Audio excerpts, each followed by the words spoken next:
Hello guys, welcome back to my channel సర్దాస్ kitchen. మన కిచెన్లో ఈరోజు ఒక మంచి రెసిపీతో మళ్ళీ మీ ముందుకు వచ్చేసానండి. ఈరోజు మన రెసిపీ వచ్చేసి నువ్వు పల్లి పచ్చడి చేశానండి నేను. ఇది గుమగుమలాడుతూ అసలు ఎంత బాగుంటుందో అండి. ఈ పచ్చడి అయితే చాలా బాగుంటుంది. నాకైతే చాలా చాలా ఇష్టం అండి ఈ పచ్చడి. మీరు కూడా ఒక్కసారి ఇలా చేసుకొని తిన్నారంటే మీ ఫేవరెట్ అయిపోతుందండి ఈ పచ్చడి. అంత బాగుంటుంది. టేస్ట్ అయితే చాలా బాగుంటుందండి. ఇది కొంచెం మనం వేడి వేడి అన్నంలో ఇలా పచ్చడి వేసుకొని కాసంత నెయ్యి వేసుకొని తిన్నారంటే ఆహా, ఇంకేం కావాలండి జీవితానికి అనిపిస్తుందండి. అంత బాగుంటుంది. ఇంకా అసలు మనం ఒక్క ముద్ద పెట్టుకున్నామంటే ఆగేదే లేదండి, తింటూనే ఉంటామన్నమాట. ఇంకెందుకండి ఆలస్యం, ఇది ఎలా చేసుకోవాలి ఏంటి అనేది వీడియోలో మీతో షేర్ చేస్తున్నాను. తప్పకుండా ఎక్కడ స్కిప్ చేయకుండా పూర్తి వీడియోని చూసేయండి. నేను ఒక కడాయి తీసుకున్నానండి. కడాయి తీసుకొని స్టవ్ ఆన్ చేశాను. ఫ్లేమ్ అయితే స్లోగా పెట్టేసుకోండి. ఆ తర్వాత కప్పు నువ్వులు వేసుకుంటున్నాను. ఇలా నువ్వులు వేసేసుకొని మనం దోరగా ఫ్రై చేసుకోవాలండి. ఫ్లేమ్ అనేది అయితే హైలో అస్సలు పెట్టుకోవద్దు, స్లోగా పెట్టేసుకొని కొంచెం ఓపిక్గా ఫ్రై చేసుకోండి. ఇవి మనకి చిటపట అంటే సరిపోతుంది. నువ్వులు స్లోగా ఫ్రై చేసుకోండి. ఇప్పుడు వీటిని వేరే ఒక ప్లేట్లోకి వేసేసుకుందామండి. ఇది మార్చొద్దండి, మాడితే మాత్రం మనకి టేస్ట్ మారిపోతుంది. ఇవి తొందరగా తీసేసి వేరొక ప్లేట్లోకి వేసేసుకుందాం. ఆ తర్వాత అదే కప్పుతో పల్లీలు వేసుకుంటున్నానండి. పల్లీలు కూడా అంతేనండి, కొంచెం స్లోగా ఫ్రై చేసుకోండి. ఇది ఓపిక్గా మనం ఫ్రై చేసుకుంటే టేస్ట్ కూడా అంత బాగుంటుంది. మన ఆయిల్ కూడా ఏమీ వేయట్లేదండి, నార్మల్గా డ్రై ప్యాన్లోనే ఇలా ఫ్రై చేసుకోండి. అప్పుడే ఈ పచ్చడికి టేస్ట్ అనేది ఉంటుంది. ఇలా ఫ్రై చేసుకోండి. ఫ్రై చేసుకున్న వీటిని కూడా వేరొక ప్లేట్లోకి వేసేసుకోండి. ఇవి కొంచెం మనకు టైం పడుతుంది పల్లీలు వేగడానికి. ఇలా ఇలా ఫ్రై చేసుకుంటేనే బాగుంటాయండి. మనం హడావిడిగా ఫ్లేమ్ అనేది హై పెట్టేసామంటే పైన మాడిపోతుంది, కానీ లోపల మాత్రం పచ్చిగా ఉంటుంది. అందుకే చెప్తున్నాను. ఆ తర్వాత మళ్ళీ అదే కడాయిలో ఒక 2-3 స్పూన్స్ ఆయిల్ వేసేసుకొని ఎండుమిర్చిని నేను ఇలా ఫ్రై చేసుకుంటున్నాను. మేము కొంచెం కారం ఎక్కువగానే తింటాం కాబట్టి నేను ఎక్కువగానే వేసుకున్నాను. మీరు చూసి వేసుకోండి, మీరు ఎంత తినగలుగుతారో కారాన్ని చూసి మీ స్పైసీకి తగ్గట్టుగా చూసి వేసుకోండి. ఇప్పుడు ఒక మిక్సీ జార్ తీసుకొని మనం ముందుగా ఫ్రై చేసి పెట్టుకున్నాం కదా నువ్వులు పల్లీలు, ఇప్పుడు వీటిని ఇందులో వేసేసుకుంటున్నాను. వేసేసుకొని ఇప్పుడు దీంట్లోకి సాల్ట్ వేసుకుంటున్నాను. అలాగే జీలకర్ర కూడా వేసేసుకోండి. 1.5 స్పూన్ జీలకర్ర వేసుకుంటున్నాను. మీ రుచికి తగ్గట్టుగా సాల్ట్ చూసి వేసుకోండి. ఇలా జీలకర్ర వేసేసి ఇప్పుడు దీన్ని మిక్సీ పట్టేసుకుందాము.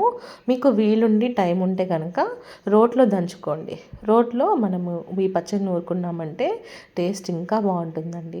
రోటి పచ్చడి టేస్టే వేరండి, చాలా బాగుంటుంది. నాకు టైం లేదు కనుక నేను మిక్సీలో వేసి చూపిస్తున్నాను. అలాగే ఇప్పుడు మనం అదే మిక్సీ జార్లోకి పల్లీలు నువ్వులు పొడి చేసుకున్నాం కదా, అదొక వేరొక ప్లేట్లోకి వేసేసి ఇప్పుడు దాంట్లోనే మనం ఎండుమిర్చి వేసుకుంటున్నాము. ఇందులోనే ఎల్లిపాయలు అలాగే సాల్ట్ అండి, ఇంకొంచెం వెల్లుల్లి, అలాగే వెల్లుల్లి రెబ్బలు వచ్చేసి ఒక 10-15 వేసుకోండి. అలాగే ఇంకో కొంచెం సాల్ట్ వేసేసుకొని ఇప్పుడు వీటిని ఇలా మెత్తగా మిక్సీ పట్టేసుకుంటున్నాను. ఇప్పుడు దీంట్లోనే మనం ముందుగా పొడి చేసి పెట్టుకున్నాం కదా నువ్వులు పల్లి పొడి, ఇందులో వేసేసుకుంటున్నాను. ఇలా వేసేసుకొని కొంచెం చింతపండు నానబెట్టేసుకుంటున్నానండి.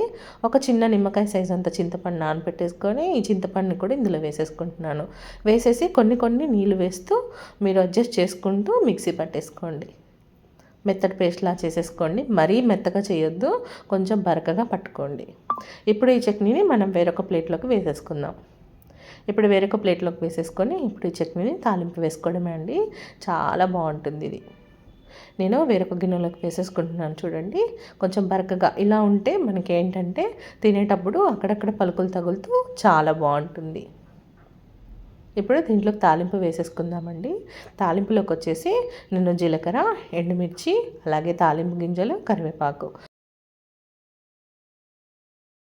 ఇవన్నీ వేసి తాలింపు పెట్టానండి.